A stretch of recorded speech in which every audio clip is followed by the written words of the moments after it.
Apa hubungannya itu? Silakan Bang Edo. Ya, saya pikir saya merasa beruntung sekali ya di S1 Ilmu Ekonomi karena saya memperoleh dosen-dosen yang sangat berkualitas. Wah, luar biasa. Di sini juga ada. Daripada nggak dengar saja.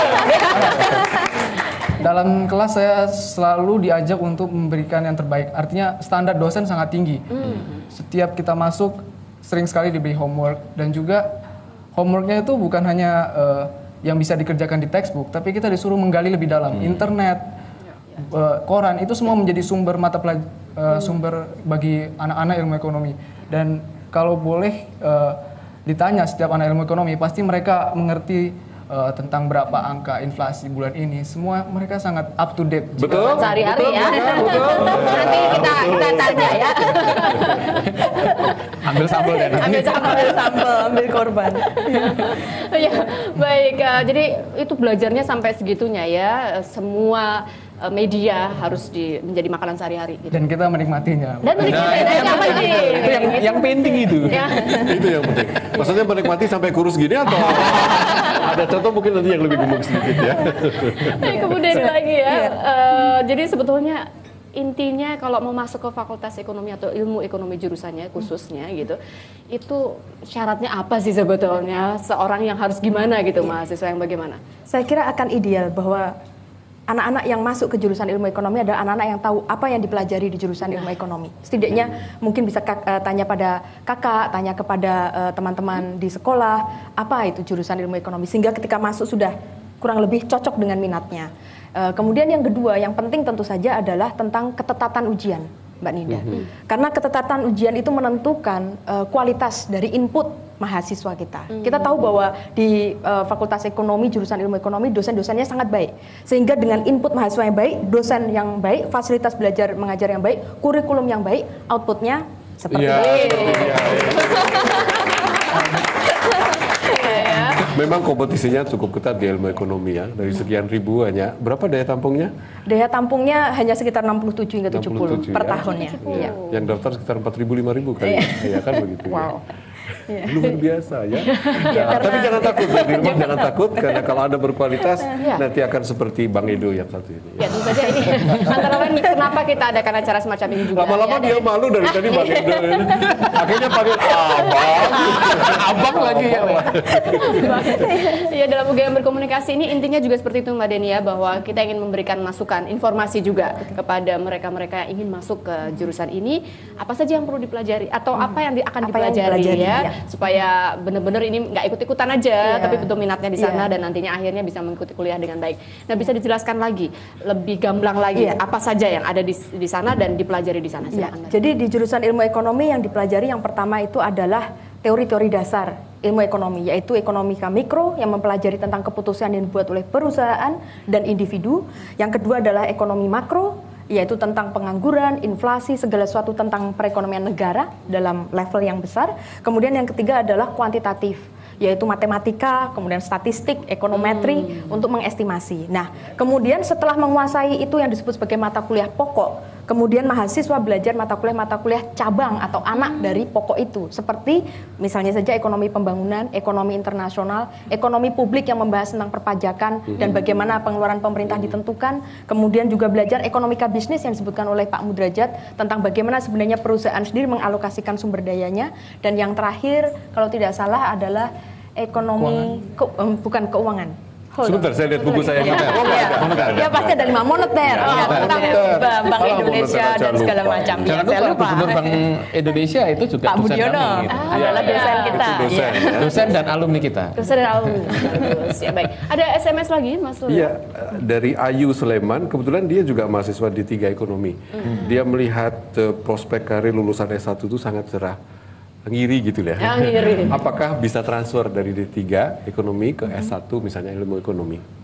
Ya, mungkin saya cerita tentang prospek karirnya dulu, Mbak Deni bisa cerita? Oh, prospek karirnya. Jadi begini, sebagian besar dari lulusan, kita melakukan tracer study ya Pak ya, sebagian besar dari alumni jurusan ilmu ekonomi memang bekerja di sektor-sektor pemerintah, yaitu Bank Indonesia, Departemen Keuangan, Departemen Luar Negeri, Bappenas. Itu paling banyak. Kalau di sana misalnya Bapak berkunjung, pasti sebagian besar adalah alumni kita.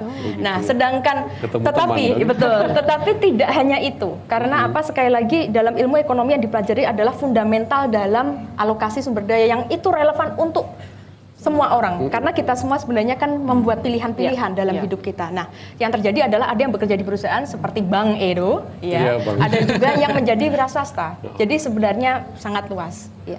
Bisa transfer tuh Pak Mudrajat, maksudnya dari bisa. D3 ke S1 syaratnya bagaimana? Yang jelas akan ada seleksi lagi karena apa? Kalau dulu kita namanya swadaya, sekarang namanya apa ya? Masih swadaya. Loh, ketua jurusan tanya ke sekretaris, saya nggak apa-apa. Nanti kalau salah kan saya dimarahin. saling mengingatkan. Jadi tes khusus ya? Swadaya menerima tadi dari D3, baik dari UGM maupun juga dari D3 yang lain. Dan itu juga salah satu biasanya batu loncatan agar tadi lulusan dan juga menjadi keluarga Kagama juga sebenarnya gitu. Betul, keluarga alumni Gajah Mada ya. Baik, dan ini sekali lagi bahwa Bang Edo ini contoh bahwa lulusan-lulusan dari Padahal putih kok jenenge Bang ya. Padahal putih banget kok Bang Edo ya. lulusan ini kayaknya sudah ditunggu oleh perusahaan-perusahaan gitu ya Pak Mudrajat ya. Betul-betul bahwa mereka karirnya sudah, ini makanya kok senyum-senyumnya lebar-lebar gitu ya teman-teman mahasiswa ya. Karena rupanya mereka sudah tenang gitu. Betul begitu Pak? Ya kalau kita lihat sederhana saja, kalau saya lihat angkatan saya saja lah misalnya, dari 12 orang, dulu angkatan saya hanya 12 orang. 12 ya? Ternyata 6 itu doktor. Satu profesor saya gitu. Nah yang lain kita lihat apa? Ada yang bekerja di bank, ada yang menjadi praktisi, ada yang pebisnis tadi, ada yang macam-macam deh. Jadi kita melihat ternyata alumni kita itu nano-nano boleh dibilang. Alumni kita bekerja di semua lini, semua sektor. Tetapi memang kita memberikan bekal itu adalah menjadi seorang analis. Analis ekonomi maupun praktisi ekonomi yang tahu bagaimana mengambil keputusan tadi. Bagaimana menguasai mikro, bagaimana menguasai alat-alat analisis yang disebutkan oleh Bu Deni tadi. Jadi itu yang hakikatnya gitulah sebelum sampai makrifatnya nanti. Iya. Jadi itu yang membuat makanya alumni ini sangat sudah ditunggu dan artinya pekerjaan sudah di depan mata gitu ya. Apapun yang sudah bisa dilakukan. Baik, belum ada SMS lagi, Mas Suryo? Baik, kita juga menunggu telepon-telepon berikutnya dan nanti kita akan berbincang-bincang juga dengan mahasiswa yang ada di sini gimana sih suasana kuliah juga aktivitas sosial ya yang dilakukan oleh para mahasiswa nanti kita akan tanyakan dan silakan pemirsa kalau Anda ingin bertanya jangan malu-malu, jangan sungkan-sungkan 451666 atau 0274 451777. Silakan juga SMS ke 0811252839. Kita masih akan terus berkomunikasi dengan UGM. Wilayah Jogja TV Jaya, bangga bayasa bahagia. Biar karang-karangan lepas, dunia tetap berkomunikasi. Pak, Ibu lupa takut masangnya nih, ntar meledak lagi. Tabungnya kuat, tidak bisa meledak. Gini loh cara pasangnya. Atur tombol kompor dalam keadaan mati. Lepas segel, cek karet hitam pada ujung tabung, lalu hubungkan ujung selang pada kompor dan regulator. Eratkan klem dengan benar, baru masukkan regulator pada tabung gas. Tekan, putar ke kiri. Orang lain bisa, Kita juga bisa. tabung kecil, Yes, apinya. Kalau kurang jelas, baca lembar petunjuk. Beli satu, dapat 2 koran. Jawa Pos, Radar Jogja. Era koran baru, syarat, wacana, dan dinamika.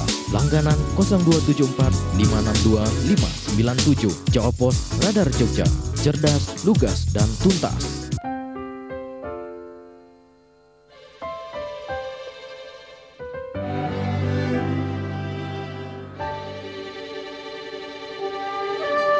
Menghias biru di langit negeri, dedikasi tinggi tiada henti, menghijau bagai permadani, setia